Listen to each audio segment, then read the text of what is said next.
बिस्मिल्लाहिर्रहमानिर्रहीम अस्सलाम वालेकुम। आज आपके साथ करेले की ऐसी सब्ज़ी की रेसिपी शेयर करने वाली हूँ ना कि यकीन जाने जो लोग कहते हैं ना कि हमारे करेले कड़वे पकते हैं और इनकी कड़वाहट की वजह से लोग इन्हें पसंद नहीं करते और बच्चे तो बिल्कुल भी नहीं खाते हैं।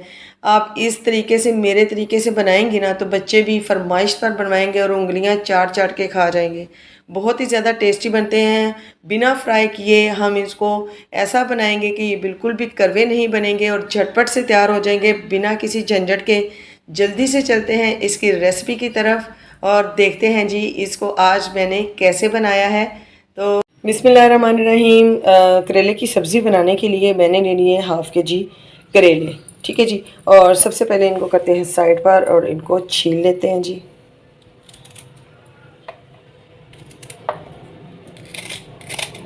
आपने ज़्यादा रगड़ कर इसको साफ़ नहीं करना है, ठीक है। इस तरीके से इतना हम इसे साफ़ करेंगे। माशाल्लाह से बहुत ही मज़े के हम लोग, जो लोग कहते हैं कि हमारे करेले कड़वे बनते हैं जी, आज यकीन जाने मेरे कहने पर ये रेसिपी ज़रूर ट्राई कीजिएगा। आपके करेले कभी भी कड़वे नहीं बनेंगे और सब बड़े शौक़ से खाएंगे, ठीक है जी। हमने सारे करेले जो उनसे वो छीन लिए हैं। अब जी हम करेलों को लगा लेंगे इस तरीके से, सेंटर से इनको काटेंगे हम, ठीक है। और इनके अंदर ये जो है ना, ये आप अंगूठे की मदद से या फिर आप स्पून की मदद से इसको रिमूव कर देंगे, ठीक है जी। ये देखें, इस तरीके से सारे हम करेले जो से ना वो कर लेते हैं। तकरीबन हमारे सारे जो से ना करेले वो साफ़ कर लिए। अच्छा, कुछ होते हैं कुछ ऐसे होते हैं इतने हार्ड, ठीक है। उनको निकालते हुए जो से ना हाथ में बहुत ही ज़्यादा पेन होती है, तो आप इसको छुरी की मदद से भी निकाल सकते हैं। ये देखो, इस तरीके से आप दोनों साइड से इसको काट लें, इसको रिमूव कर लेंगे। ये देखें, बहुत ही आसानी से ये निकल आया, ठीक है जी। तो ये देखें, उसके बाद आप इसको इस तरीके से नीट कर लेंगे। हमारे साफ़ हो गए हैं, तो अब हम इनको इस तरीके से काट लेंगे। बहुत मोटा मोटा भी नहीं काटना और बहुत बारीक भी नहीं काटना। ये देखिए जी, इस साइज़ में हम लोग जो सारे करेले हमने काट लिए। अब इनको हम लोग कर देंगे जी एक बाउल में शिफ्ट।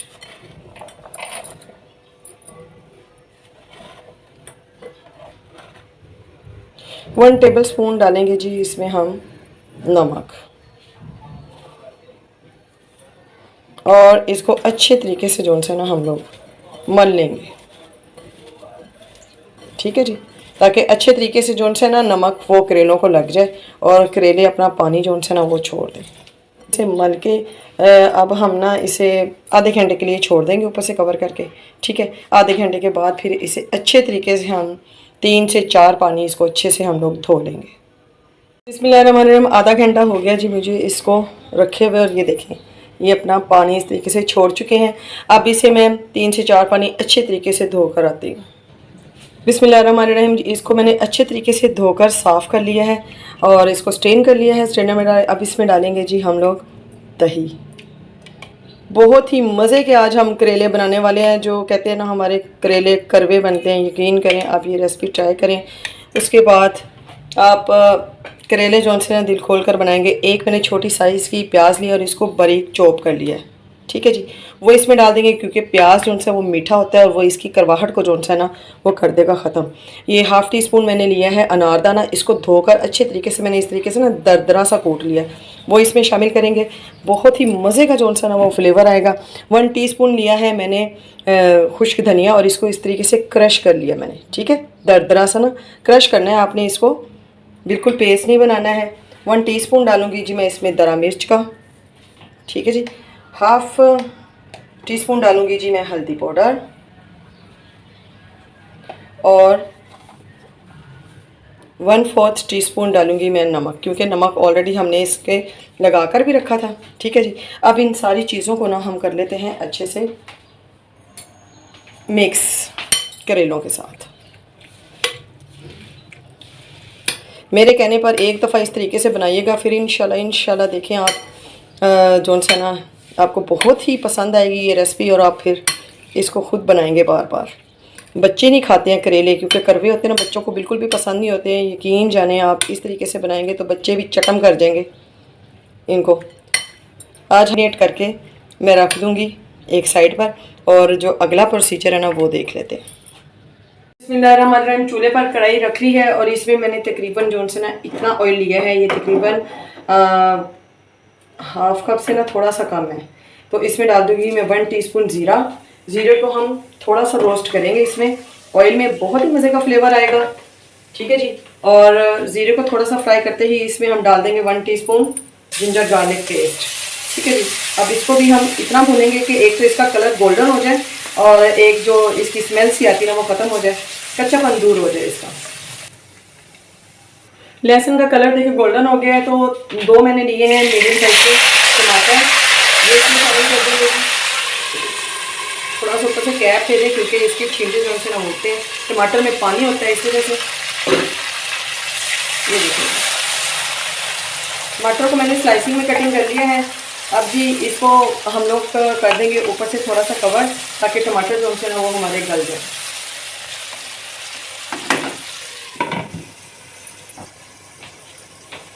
ये 2 मिनट हो गए तकरीबन इसको पकते हुए। तो देखें जी टमाटर जो से ना हमारे वो नरम हो गए। यहाँ पर अब हमने जो दही बचा कर रखी थी ना वो इसमें शामिल कर देंगे जी। ठीक है जी। और अब दही के साथ इसको हम अच्छे तरीके से पकाएंगे ताकि टमाटर जो से ना बिल्कुल नरम हो जाए, दही में अच्छे तरीके से पक जाए। इसको ऊपर से कर देते हैं कवर अगेन 1 से 2 मिनट के लिए। 1/4 टीस्पून जो है इसमें हम लोग नमक शामिल करेंगे और इसको अच्छे से हम लोग मिक्स कर लेंगे। ठीक है जी। स्पून से कम जो है मैं लाल मिर्च का पाउडर यूज़ करूँगी।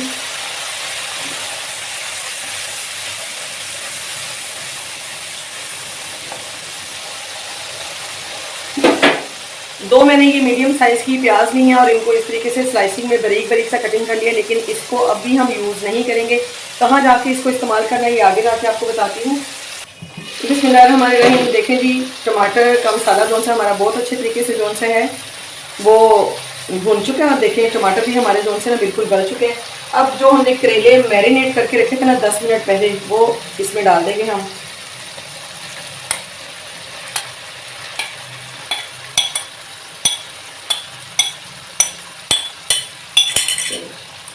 अब इसको अच्छे से करेंगे हम मिक्स मसाले के साथ करेलों को। वीडियो अगर यहाँ पर आपको थोड़ी सी भी अच्छी लग रही है तो वीडियो को लाइक और शेयर कर दीजिए और यूनिक फूड सीक्रेट 125 को कर दीजिए सब्सक्राइब। बिस्मिल्लाहिर्रहमानिर्रहीम। यहाँ देखें जी करेले हमारे कितने अच्छे तरीके से भुन रहे हैं। तो हमने इसमें पानी बिल्कुल भी शामिल नहीं किया है। इनको गलाने के लिए पानी की ज़रूरत नहीं है। आप मीडियम फ्लेम पर इसको ऊपर से कवर कर देंगे ना तो करेले देखें हमारे कितने अच्छे तरीके से गल जाते हैं। ये देखें, ये देखें। ठीक है, तो इनको करने की ज़रूरत नहीं है। अब जी यहाँ पर आकर हम डालेंगे जो हमने प्याज कटिंग करके रखे थे ना, वो यहाँ पर हम लोग इसमें शामिल कर देंगे।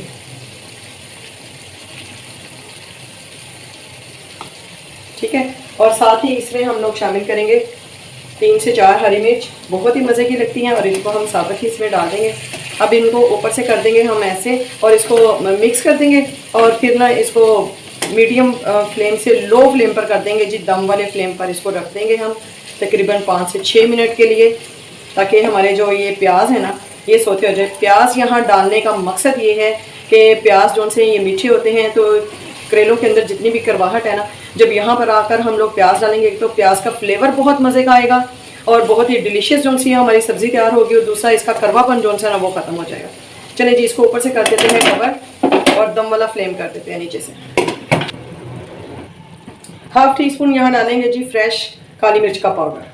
ठीक है, तकरीबन 6 से 7 मिनट हो गए हैं। बिस्मिल्लाहिर्रहमानिर्रहीम। तो माशाल्लाह से देखें जी प्याज हमारे कितने अच्छे तरीके से नरम हो चुके हैं, बहुत ही मज़े की खुशबू आ रही है। यहाँ पर आकर अब मैं आपको बताऊँगी जी आप इसको मज़ीद जायकेदार कैसे बना सकते हैं और इसके जायके में ना इसके टेस्ट में 4 चांद लग जाएंगे जब इसमें हम डालेंगे जी 1 टेबलस्पून के करीब देसी घी। अगर आपके पास देसी घी है तो आप देसी घी डालें, वरना आप बटर भी डाल सकते हैं, नो प्रॉब्लम। और अगर आपके पास दोनों ही अवेलेबल नहीं है तो आप इसे स्किप भी कर सकते हैं। ये जस्ट इसके टेस्ट को इन्हेंस करने के लिए है। ठीक, अब जो अच्छे से मिक्स करके इसको ऊपर से कर देते हैं कवर, ताकि घी अच्छे तरीके से अंदर मेल्ट हो जाए और उसका फ्लेवर जो है ना पूरे करेलों में अच्छे तरीके से आ जाए। बिस्मिल्लाहिर्रहमानिर्रहीम। एक ले ली है जी प्यारी सी प्लेट और इसमें हम निकालेंगे जी अपने प्याज करेले का सालन।